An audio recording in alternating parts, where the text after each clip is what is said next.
I never thought my own brother would betray me.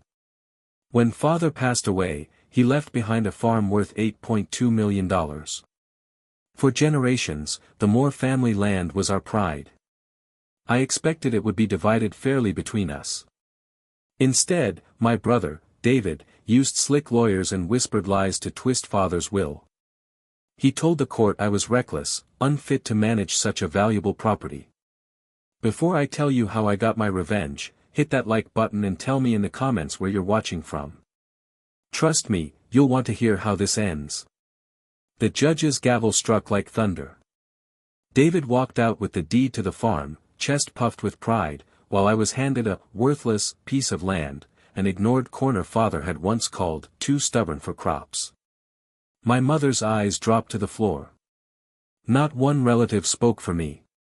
Neighbors whispered that I was finished. At the funeral gathering, David bragged loudly about the farm, already making plans to sell sections for profit. People clapped him on the back, while I stood in the shadows, empty-handed. Everyone thought David won. Everyone thought I lost. But as I held the brittle envelope father left for me alone, I felt a spark. Perhaps the land he ignored wasn't worthless after all. The courtroom was cold, yet sweat trickled down my back. David stood tall beside his lawyer, smiling like a man who already owned the world. His voice carried fake sorrow as he spoke about protecting father's legacy. I clenched my fists under the table. He wasn't protecting anything, he was stealing. My lawyer argued that father wanted fairness, but every time he spoke, David's lawyer objected. Documents were produced, twisted words highlighted, and soon the picture was painted. I was careless, a dreamer, unworthy of the $8.2 million farm. None of it was true, but truth didn't matter. Money and charm won the day. When the judge ruled in David's favor, cheers erupted from his supporters. The farm, the animals, the equipment, everything was his. All I was left with was the wild land on the edge of the property. People called it cursed. Love revenge stories? Subscribe now. We drop new ones every week, raw, emotional, and full of justice. Don't miss the next chapter. As we walked out, David leaned close and whispered, "Don't take it too hard, John. Some men just aren't built for success." His words sliced deeper than the verdict. That night, I unfolded father's envelope again. Inside was a map with faded ink and one sentence: "The real wealth lies where no one dares to look." After the court case, the family gathered at David's new farmhouse. He threw a celebration, as if stealing the land wasn't enough. Long tables overflowed with food and drinks, laughter filled the air, and everyone treated him like a king. I sat quietly at the far end, ignored, holding a cup of water. David raised his glass. To father's farm. And to the future of the Moore name, under my care. Everyone clapped, cheering as if I didn't even exist. My cousin leaned toward me and whispered, "Guess you should have been smarter, John. Land doesn't lie." My mother brushed past me, carrying a pie. "At least David knows how to lead," she muttered. Each word stung worse than a whip. Later that night, David paraded me in front of his friends. "This is my brother, John," he said mockingly. "He's the dreamer who got stuck with a patch of dirt and rocks." Laughter roared, echoing in my ears. I walked home under the stars, my heart heavy. Every step reminded me of my failure. Yet when I reached the shabby cabin on my worthless land, father's map burned in my mind. Maybe the dirt and rocks hid more than anyone knew. My cabin stood at the edge of the useless land, leaning to one side like it wanted to collapse. The roof leaked when it rained, and the floorboards creaked with every step. To most, it was a place for pity. To me, it was all I had left. I sat by the window that night, listening to the distant sounds of David's celebration drifting across the fields. Laughter, music, and voices praising him echoed in the wind. My stomach knotted, but I refused to let tears fall. On the table lay father's map. The lines were faded, the corners torn. Still, one phrase glowed in my mind: the real wealth lies where no one dares to look. I traced the circles he had drawn over the ignored land. By day, I worked odd jobs, fixing fences or hauling supplies for neighbors just to buy food. By night, I studied the map, searching for meaning. I began walking the land, noticing strange rocks, unusual soil, and places where the ground seemed different. The cabin might have been lonely, but within those walls, a spark grew stronger. My brother could have his $8.2 million farm. I would find what father wanted me to see. Days passed in silence, the kind that presses on your chest like a weight. I walked the rough land every evening, father's map folded in my pocket. The soil was dry, cracked, and stubborn, just like people said. Still, I couldn't shake the feeling that father had left me more than pity. One stormy night, as rain hammered the cabin roof, I searched through father's old chest. Inside were faded photographs, rusted tools, and at the very bottom, a sealed envelope with my name. My hands trembled as I tore it open. The letter was short but powerful. "John, I know David will fight for the farm, but that land feeds only the present. The land I gave you holds the future. Look deeper. Trust your eyes, not the crowd's laughter." I stared at the words until the candle burned low. Father had known this would happen. He had trusted me, not David. The next morning, I walked the land again, this time slower, paying attention. Near the edge of the woods, I noticed strange black stones scattered like broken glass. They didn't belong there. My heart raced. Maybe father's ignored land wasn't so worthless after all.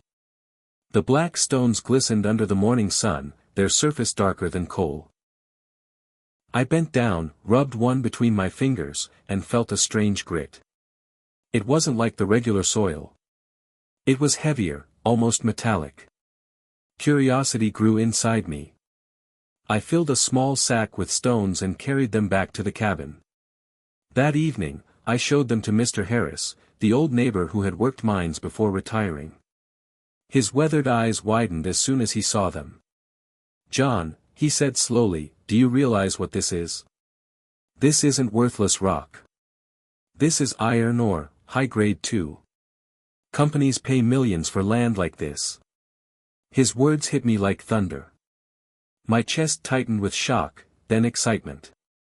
David had stolen the farm worth $8.2 million, but in his arrogance, he left me a land holding something far greater. Mr. Harris warned me, "Don't tell anyone yet. If word spreads, they'll come for it. Even your brother." That night, I sat awake, staring at the sack of stones. My father's words echoed in my mind: "Trust your eyes, not the crowd's laughter." For the first time, I saw the land not as punishment, but as destiny. The discovery burned inside me like fire. I wanted to march straight to David, slam the stones on his desk, and watch his smug grin fade. But I remembered Mr. Harris's warning. Silence was my weapon now. I started studying everything I could about mining. At night, by candlelight, I read borrowed books about minerals, drilling, and land rights. I learned the difference between worthless dirt and a fortune buried beneath it. The more I read, the clearer my path became. But knowledge wasn't enough. I needed help. That's when I reached out to Sarah Collins, a childhood friend who worked at a land survey company. She was sharp, discreet, and owed me a favor. When I showed her the stones, she raised her eyebrows. "John, if tests confirm this, you're sitting on millions. Your father was clever." Her words gave me strength. Still, I didn't tell her everything. Trust was rare, and betrayal could come from anywhere, even blood. So I walked my land each day in silence, pretending to be the poor brother left behind, while secretly building the foundation of something greater. David thought he had won. But in truth, the game had only begun. Sarah agreed to help without asking for payment, though I promised I'd repay her one day. She brought special tools and quietly surveyed the land. For days, we walked the rough fields, taking samples and marking spots with small wooden stakes. Finally, she handed me a report. Her eyes sparkled. "John, this isn't just iron ore. There are traces of rare minerals here too. This land is a goldmine, literally." I held the papers with shaking hands. My worthless land was worth more than David's entire farm. Father had played his final card perfectly. But I kept my excitement buried deep. If David caught even a hint, he'd come crawling back, claiming I cheated him. He had money, lawyers, and connections. I only had patience and silence. At night, I folded Father's letter and placed it beside Sarah's report. Two truths bound together, his faith in me and the proof of hidden wealth. Looking out the window, I saw David's farm lights glowing in the distance. He was likely celebrating his victory, drowning in wine and pride. I smiled in the dark. He had no idea the real treasure lay in the land he mocked. News of David's new farm spread quickly through town. He invited neighbors, old friends, even reporters to tour his crown jewel. Pictures of him smiling in front of tractors and barns made the local paper. He loved attention, and he made sure everyone knew he had inherited the best. At one point, he even sent me an invitation to his grand harvest feast. The message was short: "Come see what real success looks like." I didn't reply. Instead, I kept walking my land in silence, marking new spots with Sarah's guidance. While David showed off shiny barns, I studied stones and soil. One afternoon, I ran into him at the general store. He smirked and said, "Still living in that shack, John? You could have had this life if you weren't so unlucky." I forced a smile and answered, "I'm fine with what I have." Inside, his words cut deep, but I reminded myself, he was blind to the truth. His pride made him careless. My silence made me powerful. Walking home, I whispered to myself, "Enjoy it, David. The day you learn what Father really left me will be the day your pride crumbles." Weeks later, Sarah arranged a quiet meeting with an old contact from the city, a mining consultant named Mr. Blake. He visited the land under the cover of dawn, his car tires crunching softly on the gravel. He walked the property, tapped stones with his hammer, and studied Sarah's reports. Finally, he looked at me with a half-smile. "Mr. Moore, this land is valuable. If you're willing to sell the rights, companies would fight for it. We're talking millions, not thousands. Millions." The word rang in my ears like a church bell. But I didn't answer right away. Instead, I asked carefully, "How much would they offer?" He replied, conservatively, "More than your brother's farm will ever be worth. But secrecy is key. Don't breathe a word to anyone, not even family." I nodded, hiding the storm inside me. When he left, I stood in the quiet fields, staring at the soil beneath my boots. David was bragging about an $8.2 million farm, while I stood on land that could build empires. Father's plan was clear now: patience first, revenge later. I tightened my fist. The game wasn't just survival anymore, it was destiny. I couldn't stop thinking about Mr. Blake's words. Millions. The land David mocked as barren could change my life forever. But I remembered his warning: silence was my shield. So I carried on like nothing had changed. I fixed fences, chopped firewood, and walked to town with dusty boots, letting people believe I was still the poor brother. They whispered about how unlucky I was while praising David's grand harvest. I let them. Their pity kept me safe. At night, though, I spread maps across my table. Sarah and I worked quietly, planning which companies to approach and how to negotiate. She reminded me, "Don't rush, John. The first mistake is showing your cards too soon." Meanwhile, David grew louder with his pride. He bought new vehicles, threw parties, and borrowed money against the farm to fund his lifestyle. I watched quietly, knowing every coin he wasted tied a tighter rope around his neck. Father had given David the present, but he gave me the future. As I lay in bed that night, I whispered into the dark, "Patience, John. When the time comes, he'll never see it coming." One Saturday afternoon, I went into town to buy supplies. As I loaded feed into my cart, I heard laughter echoing across the store. David was there, surrounded by friends, showing off his new gold watch. He spotted me and raised his voice so everyone could hear. "John. Still buying for that wasteland you call land? Maybe one day you'll realize Father left you nothing but rocks." The group laughed. My cheeks burned, but I forced a calm smile.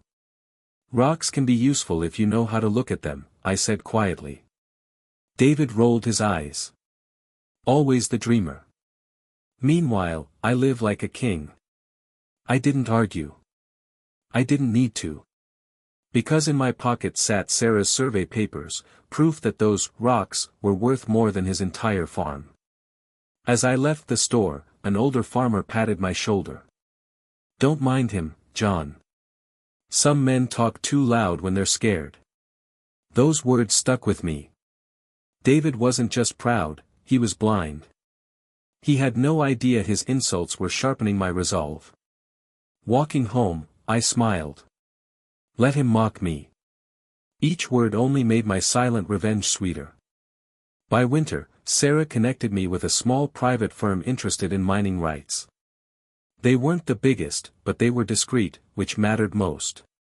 We met in a quiet office above a hardware store. The man in charge, Mr. Grant, spoke carefully. "John, we don't need ownership of the land, only rights to explore and extract. In return, we'll pay you a signing bonus and a percentage of profits." I leaned forward. "How much?" He slid a paper across the table. My breath caught. The numbers were staggering, more than David's farm had ever been worth, even at its highest value. I signed, but only after making one condition: everything stayed private. No announcements, no headlines. When I left the office, snow crunched under my boots, and for the first time, I felt the weight of wealth pressing in. I wasn't just surviving anymore, I was quietly thriving. Back in town, David drove by in a new truck, honking and waving like a conqueror. I nodded politely, holding my secret close. Father's voice echoed in my memory, "Trust your eyes, John." And I did. Now, every shovelful of dirt meant another step toward the day David's pride shattered. Weeks later, a letter arrived in the mail. The envelope bore the name of the mining firm. My hands shook as I opened it. Inside was a check, an advance payment for the rights. The amount was more than I had ever seen in my life. I sat at the table, staring at the paper. All those years of being called the lesser brother, all the nights I felt like a failure, were erased in that single moment. Father had believed in me, and now the world was finally proving him right. Still, I stayed silent. I deposited the money quietly and used only a fraction to fix the cabin roof and buy better tools. Nothing flashy. Meanwhile, David's spending grew wild. He bought another tractor, threw another party, and started bragging about investing in land outside town. People praised him, but I noticed whispers. Some said he was borrowing too much. I kept walking past him with a smile, never revealing what rested safely in my bank account. My revenge was not in shouting, it was in watching time do the work. Father's gift wasn't just wealth. It was the power of patience. And I was learning to master it. By spring, rumors about David's farm began to spread. At first, they were whispers: unpaid bills at the equipment shop, late payments to workers. But soon, the cracks grew larger. One evening, I overheard two farmers talking at the diner. "David's got all that land, but he spends faster than he earns. Mark my words, he'll drown in debt." I sipped my coffee quietly, hiding my smile. When I saw David in town days later, he wore a forced grin. "Business is booming, John," he bragged, but his eyes darted nervously. He bought me a drink, likely to show off, but his hands shook as he lifted his glass. Meanwhile, my own wealth grew steadily. Monthly checks arrived from the mining firm, each one larger than the last. Still, I lived simply. No new truck, no fancy watch, no bragging. Just quiet progress. Sometimes, late at night, I stood at the edge of my land, listening to the faint rumble of machines working under contract. Every sound was proof that I wasn't the fool David thought I was. He had inherited noise and pride. I had inherited silence and power. And soon, silence would win. One warm afternoon, I was repairing a fence when a black car pulled up near David's farm. From my distance, I recognized the man who stepped out, Mr. Thompson, the town banker. He rarely visited in person unless something was wrong. I leaned on the post and watched as David greeted him with his usual wide smile. But soon, the smiles faded. David's hands waved in the air, his voice rising. The banker stayed calm, holding out papers, while David's face turned red. Later that evening, word reached town, David had missed several loan payments. The bank was pressuring him. His big spending had finally caught up. When I ran into him days later, he forced a grin. "Nothing I can't handle," he said, though his eyes looked hollow. I only nodded. Of course. Inside, though, I felt Father's plan tightening like a noose around David's pride. He had chased glory, while I quietly built real wealth. That night, another check from the mining firm arrived in the mail. I placed it beside the growing stack, untouched. My silence was turning into power. And soon, when David fell, the whole town would see the truth. The cracks in David's pride grew wider. At the local cafe, I overheard workers complaining about late wages. "He keeps promising us next week," one said bitterly. "But we can't feed our families on promises." David had always walked into that cafe like a king. Now, people rolled their eyes when he bragged. Some even laughed behind his back. One afternoon, I found him sitting alone outside the store, his gold watch pawned, his new truck nowhere in sight. He looked up at me, eyes weary. For the first time, his voice carried no pride. "John, things aren't as easy as they look." I sat beside him. "Farming never is." He nodded, staring at the dirt. For a moment, I almost pitied him. But then I remembered the years he mocked me, the parties, the cruel laughter in town. I said nothing else, only stood and walked away. My silence cut deeper than any insult. That night, I walked my land and listened to the steady hum of mining machines. Each sound reminded me that while David's world cracked apart, mine was only growing stronger. Father's justice was unfolding exactly as he intended. By summer, whispers spread through town, David's farm might be heading to auction. His debts had stacked too high, and the bank was circling like a hawk. At the feed store, two men talked in hushed voices. "He borrowed against every acre," one said. "Thought he could outspend the land itself. Now the bank's taking it back." I kept my face calm, though inside I felt a storm brewing. My brother, who mocked me, who flaunted his wealth, was about to lose it all. Days later, David came to my cabin. His clothes were wrinkled, his smile forced. "John," he said, trying to sound casual, "you wouldn't happen to have a little money to spare, would you? Just until harvest comes in." I studied him quietly. The proud brother who once called me unlucky now begged for help. But I shook my head. "I don't have anything to spare." His eyes narrowed, anger flashing behind them. "You'll regret this." He stormed off, leaving me at peace. As I watched him go, I thought of Father's letter. Trust your eyes, not the crowd's laughter. The crowd had cheered for David. But soon, they would all see the truth. The courthouse lawn was crowded. Farmers, bankers, and curious townsfolk gathered, whispering about David's downfall. His farm, once the pride of his life, was being auctioned off piece by piece. I stood at the edge of the crowd, hat low, blending in. David arrived late, his shoulders hunched, face pale. He tried to hold his head high, but everyone saw the cracks. The auctioneer's voice rang out, fast and sharp. Bids flew from every corner. Land, barns, equipment, everything David boasted about was reduced to numbers shouted into the air. I didn't raise my hand once. I didn't need his land. Mine already held more than gold. As the final gavel struck, David's face collapsed. He looked around the crowd as if searching for someone to blame. For the first time in my life, he seemed small. Our eyes met across the lawn. His were filled with rage, mine with calm silence. I gave him a slight nod, nothing more. The crowd dispersed, gossip buzzing in the air. I walked home slowly, the sound of mining machines humming faintly in the distance. Father's plan was complete, David lost everything, while my fortune was only beginning to rise. After the auction, David's name carried a new weight in town, not respect, but pity.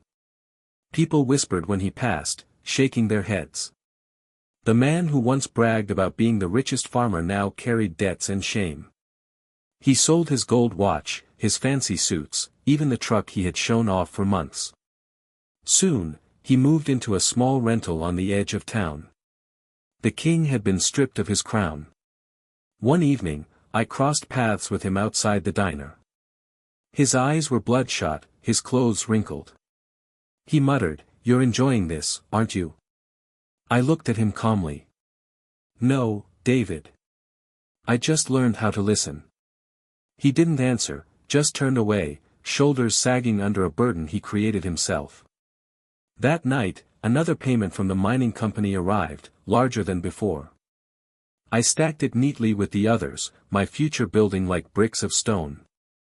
Father's letter still sat on my desk. I read it again, letting the words remind me that silence was my greatest weapon. David had mocked me for years, but in the end, it was his own pride that destroyed him. And my revenge was only beginning. With David's downfall behind me, I turned my focus fully to the land Father left me. The mining company expanded its work, bringing in new machines and crews. Trucks rumbled down the dirt road daily, carrying loads of or bound for the city. The checks grew larger each month. I finally allowed myself a small change. I renovated the cabin. New walls, fresh paint, a sturdy roof. Still simple, but strong. I wanted no part of David's mistakes. Pride had ruined him. Patience would guide me. One evening, Sarah visited to review reports. She grinned as she laid the papers down. "John, do you realize this site could keep producing for decades? You're not just wealthy, you're building a legacy." Her words sank deep. For years, I lived under David's shadow, mocked as the unlucky brother. Now, the truth was clear, I was the one Father trusted, the one who carried his vision forward. As the sun set, I stood at the edge of the land, the hum of machines steady behind me. This was no longer the forgotten land. It was the future. And soon, the whole town would know it. It didn't take long for whispers to spread.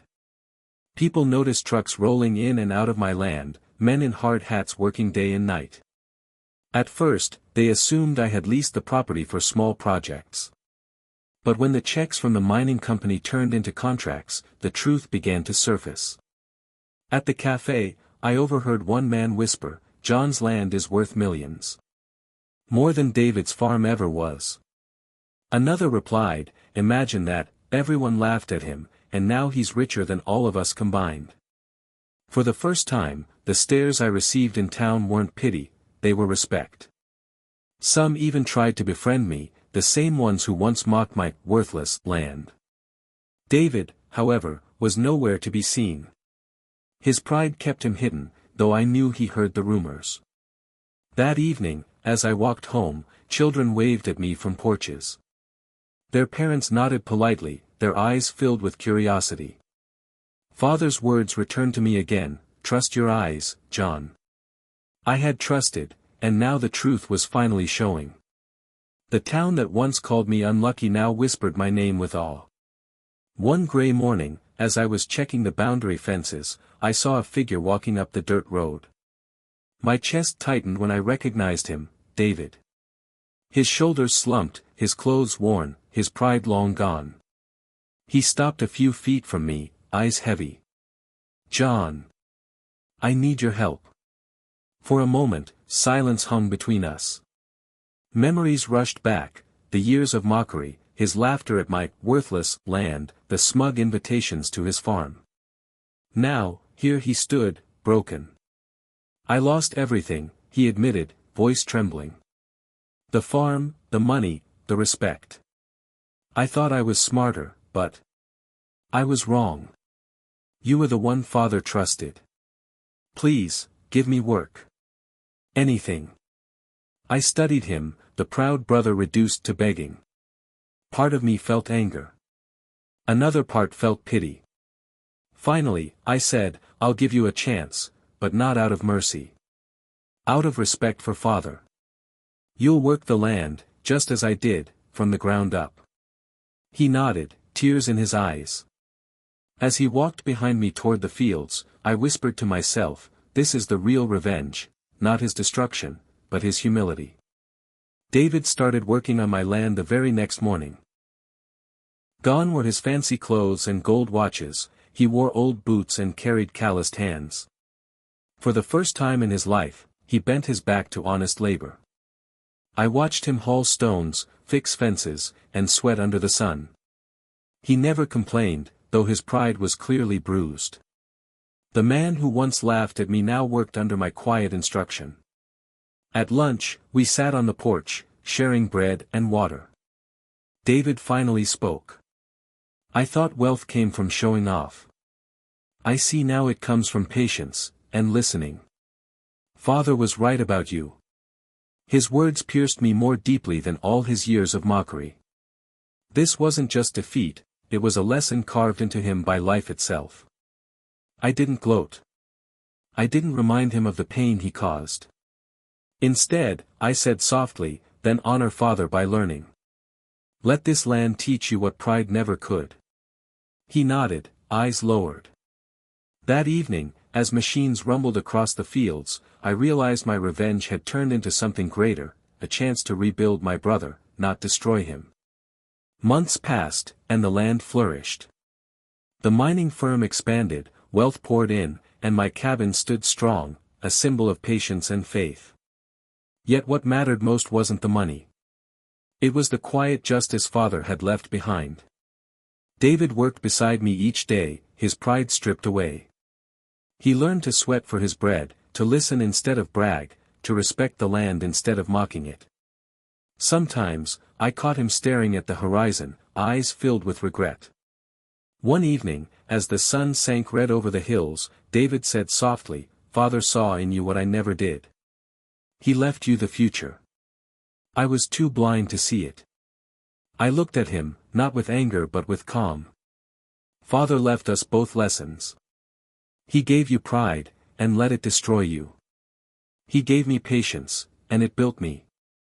We stood in silence, the hum of machines steady in the distance. That night, I placed Father's letter on my desk one last time. Its message had carried me through betrayal, silence, and revenge.